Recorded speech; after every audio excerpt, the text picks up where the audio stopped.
Hello guys, good morning to all of you. Welcome to Learn with Lakshmi Sharma. Sorry guys, yesterday I was not well इसलिए video record नहीं हो पाई, लेकिन उसकी PDF आपको इस video के description पर मिल जाएगी। आप वहां से जाकर उसे डाउनलोड कर लीजिएगा। चलिए आगे बढ़ते हैं हमारे आज के सेशन में। आज है 17 सितंबर 2022 और आज की टॉप 20 करंट अफेयर्स हम इस वीडियो में डिस्कस करेंगे, जिसमें आपको इन क्वेश्चंस के डिटेल्ड एक्सप्लेनेशन के साथ साथ स्टैटिकल करंट अफेयर्स भी कवर कराया जाएगा। और इस वीडियो की पीडीएफ आप इसके डिस्क्रिप्शन लिंक पर जाकर डाउनलोड कर लीजिएगा। ये मेरा टेलीग्राम का चैनल है, आप इसे ज्वाइन कर लीजिएगा। इसमें आपको डेली करंट अफेयर्स की पीडीएफ की लिंक मिलेगी और जो भी अपडेटेड नोटिफिकेशन होगा वो भी आपको इस चैनल पर मिलेगा। और ये मेरा फेसबुक और इंस्टाग्राम का पेज है, आप इसे भी फॉलो कर सकते हो। सो गाइज, चलिए स्टार्ट करते हैं हमारा आज का पहला question. Our first question is, when is world ozone day observed every year? विश्व ओजोन दिवस हर साल कब मनाया जाता है? इसका आंसर है ऑप्शन सी, 16 सितंबर। हर साल 16 सितंबर को विश्व ओजोन दिवस सेलिब्रेट किया जाता है। इस डे को international day for the preservation of the ozone layer भी कहा जाता है। ओजोन लेयर किसे कहते हैं? ये लेयर हमारे अर्थ को सन के अल्ट्रावायलेट रेज, मतलब जो भी सन की हानिकारक किरणें हैं, उससे ये लेयर अर्थ को प्रोटेक्ट करती है। इसलिए इस ओजोन लेयर के इम्पोर्टेंस के बारे में अवेयर करने के लिए इस डे को हर साल सेलिब्रेट किया जाता है। इस डे को 1994 में यूनाइटेड नेशंस जनरल असेंबली द्वारा डिक्लेयर किया गया था और इस बार इस डे की थीम रखी गई है global cooperation protecting life on earth. हमारा अगला क्वेश्चन है, India beat dash to clinch the SAFF under 17 championships title? भारत ने किसे हराकर SAFF अंडर 17 चैंपियनशिप का खिताब जीता है? इसका आंसर है ऑप्शन बी, नेपाल। इंडिया ने नेपाल को SAFF अंडर 17 फुटबॉल चैंपियनशिप के फाइनल में 4-0 से हराकर इस टाइटल को जीता है, जिसमें इंडिया टीम के कैप्टन वल्लापेका गीट को most valuable player of the tournament मिला है, जबकि गोलकीपर साहिल ने बेस्ट गोलकीपर अवार्ड्स का खिताब जीता है। इससे पहले भी इंडिया 31 अगस्त 2019 के चैंपियनशिप में नेपाल को फाइनल में हराया था और इस बार के सीजन में भी इंडिया ने नेपाल को हराकर इस टाइटल को जीता है। ये चैंपियनशिप श्रीलंका के कोलंबो में आयोजित की गई थी। Next question is, Air India to be rebranded as dash? Air India को किस नाम के रूप में पुनः ब्रांडेड किया जाएगा? इसका आंसर है option A, Vihaan. Air India जो टाटा ग्रुप की कंपनी है, अब इसका नाम बदलकर विहान रखा जाएगा। इसके अलावा टाटा ग्रुप ने एक ट्रांसफॉर्मेशन प्लान को भी लॉन्च किया है जिसका नाम है विहान AI। एयर इंडिया इसे 1932 में फाउंड किया गया था। इसका हेडक्वार्टर न्यू दिल्ली में है। इसके चेयरमैन है मिस्टर N चंद्रशेखरन और इसके CEO हैं Campbell Wilson. Next question is, which state government hike the minimum wage for unskilled workers by 67%?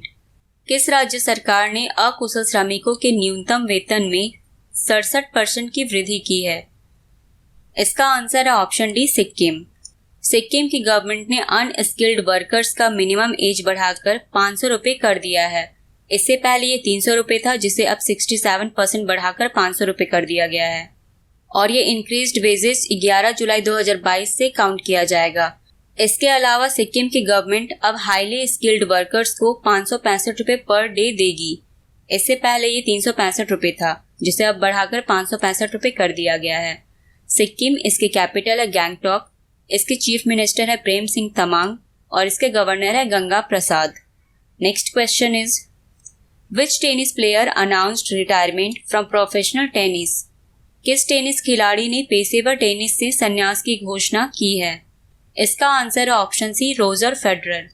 Roger Federer ये स्विट्जरलैंड के टेनिस प्लेयर हैं जिन्होंने अब तक अपने करियर में 20 ग्रैंड स्लैम का टाइटल जीता है और अब इन्होंने प्रोफेशनल टेनिस से रिटायरमेंट की अनाउंसमेंट की है। इन्होंने ये अनाउंसमेंट किया है कि लेवर कप इनका फाइनल ATP टूर्नामेंट होगा। इन्होंने अब तक अपने करियर में विंबलडन का टाइटल सबसे ज्यादा बार जीता है, जिसमें इन्होंने ये टाइटल 8 बार जीता है। ये टाइटल्स इन्होंने 2003 से 2007, 2009, 2012 और 2017 में जीता है और इनका लास्ट ग्रैंड स्लैम का टाइटल था 2018 में, जिसमें इन्होंने ऑस्ट्रेलियन ओपन जीता था और अब इन्होंने प्रोफेशनल टेनिस से रिटायरमेंट की अनाउंसमेंट की है। हमारा अगला क्वेश्चन है guys, Dharmendra Pradhan launched the awakening programme for which classes? Dharmendra Pradhan ने किस वर्ग के लिए जागृति कार्यक्रम शुरू किया है? इसका आंसर है option D 1 to 5। Dharmendra Pradhan जो यूनियन एजुकेशन मिनिस्टर हैं, इन्होंने हाल ही में रामकृष्ण मिशन का अवेकनिंग प्रोग्राम को लॉन्च किया है। ये प्रोग्राम क्लास 1 से क्लास 5 तक के बच्चों के लिए है। ये इनिशिएटिव नेशनल एजुकेशन पॉलिसी 2020 को फॉलो करेगी, जिसमें इन क्लास 1 से लेकर क्लास 5 तक के बच्चों को रीजनल लैंग्वेज में पढ़ाया जाएगा, जिससे इनके पर्सनैलिटी डेवलपमेंट को बढ़ाया जाएगा। रामकृष्ण मिशन, इसके फाउंडर थे स्वामी विवेकानंद। इसे 1897 में फाउंड किया गया था और इसका हेडक्वार्टर वेस्ट बंगाल के बेलूर मठ में है। Next question is which state has launched breakfast scheme? किस राज्य ने नाश्ता योजना शुरू की है? इसका आंसर है ऑप्शन बी तमिलनाडु। तमिलनाडु की गवर्नमेंट ने हाल ही में चीफ मिनिस्टर्स ब्रेकफास्ट स्कीम को लॉन्च किया है। इस स्कीम को तमिलनाडु के गवर्नमेंट स्कूल्स के क्लास 1 से क्लास 5 तक के बच्चों के लिए लॉन्च किया गया है और इस स्कीम के लिए 33.56 करोड़ रुपए अलोकेट किए गए हैं। इस स्कीम की शुरुआत तमिलनाडु के कॉरपोरेशन प्राइमरी स्कूल आतिमूलम 2 से की गई है। ये स्कूल मदुरई के सीमा काल में है। इस स्कीम को तमिलनाडु के लगभग 1545 गवर्नमेंट प्राइमरी स्कूलों में खोला जाएगा, जिससे लगभग 1.14 लाख बच्चों को फायदा होगा। तमिलनाडु, इसकी कैपिटल है चेन्नई, इसके चीफ मिनिस्टर है M.K. स्टालिन और इसके गवर्नर है R.N. Ravi. Next question is which state has stopped for implementing mission Amrit Sarovar? Mission Amrit सरोवर को लागू करने में किस राज्य ने शीर्ष स्थान हासिल किया है? इसका आंसर है ऑप्शन ए उत्तर प्रदेश।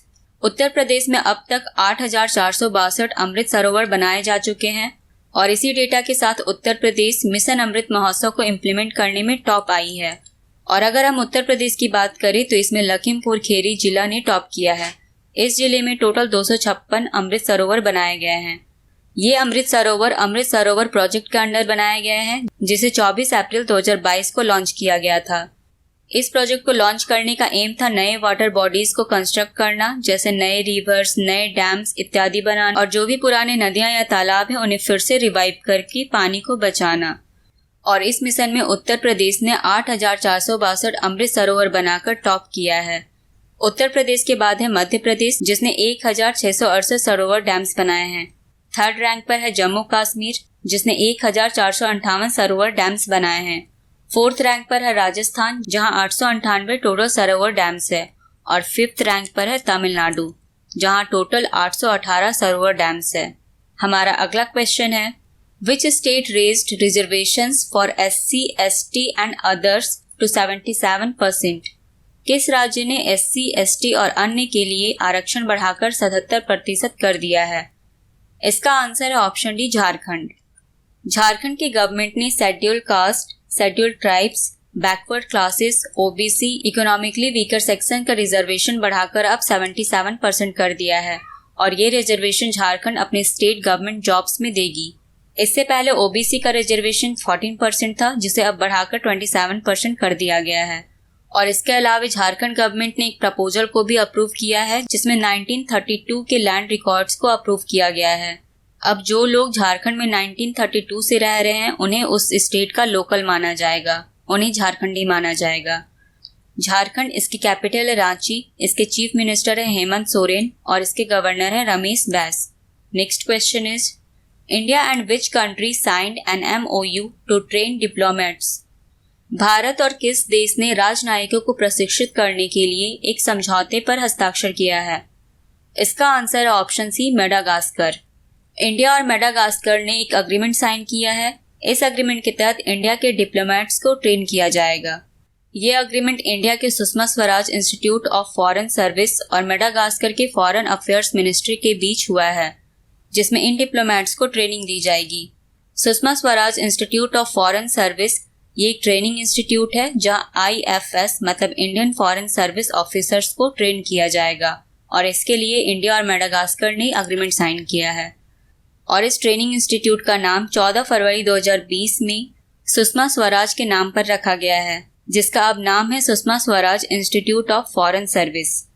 मेडागास्कर, इसकी कैपिटल है अंतनानारिवो, इसके प्रेसिडेंट है एंड्री राजुलिना और इसकी करेंसी है Malagasy ariary. Next question is Indian navy has revived the naval training area at Manas Bal lake. Where is this lake? भारतीय नौसेना ने मानस बल झील में नौसेना प्रशिक्षण क्षेत्र को पुनर्जीवित किया है। यह झील कहाँ है? इसका आंसर है option B, Jammu and Kashmir. Indian navy ने हाल ही में मानस बल लेक में नवल ट्रेनिंग एरिया को फिर से रिवाइव किया है। रिवाइव का मतलब इसे फिर से स्टार्ट किया गया है। इस ट्रेनिंग एरिया को 1990 में सिक्योरिटी कंसर्न के कारण बंद कर दिया गया था, जिसे अब 33 साल बाद फिर से स्टार्ट किया गया है। ये ट्रेनिंग एरिया मानस बल लेक पर है और ये मानस बल लेक कश्मीर के गंदरबल डिस्ट्रिक्ट में है। इस ट्रेनिंग एरिया में एनसीसी कैडेट्स को ट्रेनिंग प्रोवाइड की जाएगी, जिसमें लगभग 100 एनसीसी कैडेट्स जो जम्मू कश्मीर से बिलोंग करते हैं उन्हें इस ट्रेनिंग कैंप में पार्टिसिपेट किया जाएगा। एनसीसी इसे 1948 में फाउंड किया गया था और इसके चेयरमैन है Hemant M Nerurkar. Next question is, who has been appointed as CMD of the India trade promotion organisation? भारत व्यापार संवर्धन संगठन के CMD के रूप में किसे नियुक्त किया गया है? इसका आंसर है ऑप्शन है BVR सुब्रमण्यम। BVR सुब्रमण्यम को ITPO मतलब इंडिया ट्रेड प्रमोशन ऑर्गेनाइजेशन का नया chairman and managing director appoint किया गया है। ये 1987 बैच के एक IAS ऑफिसर हैं जो करेंटली डिपार्टमेंट ऑफ कॉमर्स और ministry of commerce and industry के सेक्रेटरी हैं और अब इन्हें ITPO का नया CMD अपॉइंट किया गया है। इन्होंने इस पोस्ट के लिए LC गोयल को रिप्लेस किया है। ITPO इसे 1 अप्रैल 1997 को फाउंड किया गया था। इसका हेडक्वार्टर न्यू दिल्ली में है। Next question is, Gautam Adani became dash richest person in the world? Gautam Adani दुनिया के कौन से नंबर के सबसे अमीर आदमी बने? इसका आंसर है option D, second. Gautam Adani जो अडानी ग्रुप के चेयरपर्सन हैं, अब ये दुनिया के दूसरे सबसे अमीर आदमी बन गए हैं, जिनकी नेटवर्थ $154 बिलियन है। ये रैंकिंग फोर्ब्स के रियल टाइम बिलियनियर लिस्ट ने जारी किया है, जिसमें अब गौतम अडानी दुनिया के दूसरे सबसे अमीर आदमी बन चुके हैं। इससे पहले ये इस रैंकिंग में तीसरे पोजीशन पर थे, जो अब दूसरे पोजीशन पर हो गए हैं। इन्होंने जेफ बेजोस और बर्नार्ड अर्नोल्ड एंड फैमिली को पीछे छोड़ दिया है।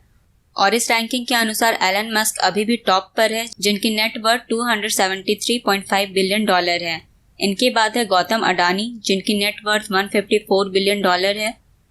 थर्ड रैंक पर है बर्नार्ड अर्नोल्ड एंड फैमिलीज, इनकी नेटवर्थ $153.8 बिलियन है। और फोर्थ पोजीशन पर है जेफ बेजोस, इनकी नेटवर्थ $149.7 बिलियन है। Next question is, who has been appointed as US ambassador to the Netherland? Netherland में अमेरिका के राजदूत के रूप में किसे नियुक्त किया गया है? इसका आंसर है ऑप्शन सी, सैफ अली दुग्गल। सैफ अली दुग्गल ये एक इंडियन अमेरिकन पॉलिटिकल एक्टिविस्ट हैं, जिन्हें हाल ही में नीदरलैंड में US का एम्बेसडर नियुक्त किया गया है। सैफ अली राजदान दुग्गल ये एक कश्मीरी पंडित हैं, जिनका जन्म उत्तराखंड के हरिद्वार में हुआ था। यूनाइटेड स्टेट्स इसके प्रेसिडेंट हैं जो बाइडन और इसकी करेंसी है US डॉलर। और नीदरलैंड इसकी कैपिटल है एम्स्टर्डम, इसके प्राइम मिनिस्टर है मार्क रूट और इसकी करेंसी है euro. Next question is, Where will India's first lithium cell manufacturing plant be launched? Bharat का पहला लिथियम सेल निर्माण संयंत्र कहाँ लॉन्च किया जाएगा? इसका आंसर है option A, Andhra Pradesh. India का पहला lithium cell manufacturing plant Andhra Pradesh के तिरुपति में लॉन्च किया गया है। यहाँ पर सेल का मतलब बैटरी है। इस लिथियम सेल को इलेक्ट्रिक व्हीकल में यूज किया जाता है और अब इसके मैन्युफैक्चरिंग प्लांट को आंध्र प्रदेश के तिरुपति में लॉन्च किया गया है। इस मैन्युफैक्चरिंग प्लांट को IT के स्टेट मिनिस्टर राजीव चंद्रशेखर ने लॉन्च किया है। हमारा अगला क्वेश्चन है, who authored the book titled Ambedkar and Modi? Ambedkar and Modi नामक पुस्तक के लेखक कौन है? इसका आंसर है ऑप्शन बी, इलैयाराजा। इलैयाराजा के द्वारा लिखी गई बुक, जिसका नाम Ambedkar and Modi reformers ideas performers implementation है, इसे हाल ही में फॉर्मर प्रेसिडेंट रामनाथ कोविंद ने रिलीज किया है। इस बुक में डॉक्टर BR अम्बेडकर के लाइफ, उनके वर्क्स और उनके अचीवमेंट्स के बारे में बताया गया है और इस बुक को ब्लू क्राफ्ट डिजिटल फाउंडेशन ने पब्लिश किया है। Next question is, Pralay Mondal has been appointed as MD and CEO of which bank? Pralay Mondal को किस बैंक का CEO बनाया गया है? इसका आंसर है option D, CSB bank. CSB bank ने प्रलय मंडल को 3 साल के लिए अपने बैंक का मैनेजिंग डायरेक्टर और चीफ एग्जीक्यूटिव ऑफिसर अपॉइंट किया है और सीएसबी बैंक को ज्वाइन करने से पहले प्रलय मंडल एक्सिस बैंक में रिटेल बैंकिंग के एग्जीक्यूटिव डायरेक्टर एंड हेड थे। सीएसबी बैंक इसे 26 नवंबर 1920 को फाउंड किया गया था और इसका हेडक्वार्टर केरला के त्रिशूर में है। Next question is where is the international conference Angan 2022 being held? अंतर्राष्ट्रीय सम्मेलन आंगन 2022 कहाँ आयोजित किया जा रहा है? इसका आंसर है option C, New Delhi. International conference ANGAN 2022 इसे नई दिल्ली में आयोजित किया जा रहा है। ANGAN जिसका मतलब है augmenting nature by green affordable new habitat. ये कॉन्फ्रेंस 3 दिन की है जिसे न्यू दिल्ली में स्टार्ट किया गया है और इस कॉन्फ्रेंस की थीम रखी गई है making the zero carbon transition in building.